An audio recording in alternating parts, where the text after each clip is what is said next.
ಇವಾಗ ಕಸುವ ಮಟನ್ ಬಿರಿಯಾನಿ ಹೊಡಿಯೋಣ. ಆಮೇಲೆ ಪಾಲ್ಸಿ ಕರ್ಬೇಕು ಅನ್ಕೊಂಡ್ ಇವಾಗ ಒಂದ್ ಸ್ವಲ್ಪ ಕೆಲ್ಸ ಐತಿ ಮಾಡೋಣ ಅಂತ ಕರ್ಕೊ ಬಂದ್ರು. ಇವಾಗ ಪೇಂಟ್ ಹೊಡಕ್ಕಾಗಿ ಪೇಂಟ್ ನೆಲ್ಲ ಹುಡುಕ್ತಾ ಇದಾರೆ. ಅದು ರೆಡಿ ಆದ್ರು ಆ ಕಡೆ ಕಿಳಿಯೋದಕ್ಕೆ. ಹೌದಾ? ಸಖತ್ತಾಗೆ ಪೇಂಟ್ ಮಾಡಿದಾನೆ, ನೋಡ್ತಾ ಇರೋದು. ಒಳಗೆಲ್ಲ ತೋರಿಸ್ತೀನಿ ಯಾವ ತರ ಮಾಡಿದಾನೆ ಅಂತ. ಕೊಟ್ಟಿರ್ತೀನಿ ನಂಬರ್, ಶಿರ್ಸಿ ಅವರೇ ಇವರು, ಕಾಂಟ್ಯಾಕ್ಟ್ ಮಾಡಿ. ಇವ್ರು ಇಷ್ಟೆಲ್ಲ ಇದು ಸಖತ್ತಾಗಲ್ಲ ಪೇಂಟ್ ಹೊಡೆದಿದಾರಲ್ಲ. ಈಗ ಓನರ್ನೇ ಕೇಳೋಣ ಯಾವ ತರ ಪೇಂಟ್ ಹೊಡಿತಾರೆ, ಎಷ್ಟು ಬೇಗ ಮಾಡ್ಕೊಡ್ತಾರೆ, ಮತ್ತೆ ಏನೇನ್ ಪ್ರೈಸ್ ಅಲ್ಲಿ ಅಂತಲ್ಲ. ನೀವ್ ಹೇಳಿ ಟೈಮಿಗೆ ಎಲ್ಲ ಮುಗಿಸಿದಾರ ಏನಂತ? ಮೊದಲೇ ಬಿಟ್ಕೊಟ್ಟಿದ್ದಾನೆ. ಹಾ, ಮತ್ತೆ ಚೆನ್ನಾಗಿ ಮಾಡಿದ್ದಾನೆ, ಅತಿ ಕಡಿಮೆ ಮಾಡಿದ್ದಾನೆ. ಬಾಕಿ ಅವ್ರಿಗೆ ಹೋಲಿಕೆ ಮಾಡಿದ್ರೆ ಭಯಂಕರ ಕಡಿಮೆ ಆಗ್ತದೆ. ಬಹಳ ಚೆನ್ನಾಗಿದೆ ಕೆಲಸ. ಬಂದವರು ಎಲ್ಲರೂ ಹೇಳಿದ್ದಾರೆ ಬಹಳ ಚೆನ್ನಾಗಿದೆ. ಕಾಂಟ್ಯಾಕ್ಟ್ ನಂಬರ್ ಕೊಟ್ಟಿರ್ತೀನಿ, ಯಾರ್ಯಾರು ಕಾಂಟ್ಯಾಕ್ಟ್ ಮಾಡ್ಬೇಕು ಕಾಂಟ್ಯಾಕ್ಟ್ ಮಾಡಿ. ಶಿರ್ಸಿ ಅವ್ರು ಇವರು, ನೀವ್ ಎಲ್ಲಿ ಹೇಳ್ತೀರಿ ಅದಕ್ಕೆ ಬಂದು ಪೇಂಟ್ ಹೊಡೆದು ಪೂರ್ತಿ ಮನೆ ಫಿನಿಶಿಂಗ್ ಮಾಡಿ ಕೊಡ್ತಾರೆ.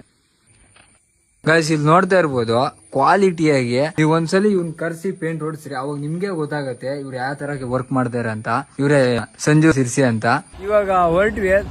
ಪೇಂಟಿಂಗ್ ಮಾತ್ರ ನೆಕ್ಸ್ಟ್ ಲೆವೆಲ್. ಏನಾದ್ರೂ ನಿಮ್ ಮನೆಗೆ ಏನಾದ್ರು ಪೇಂಟ್ ಹೊಡಿಸ್ಬೇಕಂದ್ರೆ ಇಡೀ ಮನೇನು ಗುದ್ಕೆತಾ ಹೋಗ್ತಾರೆ ಶಿರ್ಸಿ ಅವರು. ನೀವ್ ಎಲ್ಲಿ ಹೇಳ್ತೀರಾ ಅಲ್ಲಿ ಬಂದು ಪೇಂಟ್ ಹೊಡ್ಕೊಟ್ಟು ಹೋಗ್ತಾರೆ. ನೆಕ್ಸ್ಟ್ ಲೆವೆಲ್ ಮಾತ್ರ. ನಾನೇನ್ ಹೇಳೋದಿದೆ, ನೀವು ಪೇಂಟ್ ಒಂದ್ಸಲಿ ಹೊಡ್ಸಿ, ನಿಮ್ಗೆ ಗೊತ್ತಾಗುತ್ತೆ ಏನ್ ಸಾಕಾದ ಪೇಂಟ್ ಹೊಡಿತಾರೆ ಅಂತ. ಗಾಯ್ಸ್ ಕಸುವ ಊಟ ಮಾಡೋಣ ಅಂತ ಅಣ್ಣ ಈ ಹೋಟ್ಲಿಗೆ ಕರ್ಕೊಂಡ್ ಬಂದಿದ್ದಾರೆ.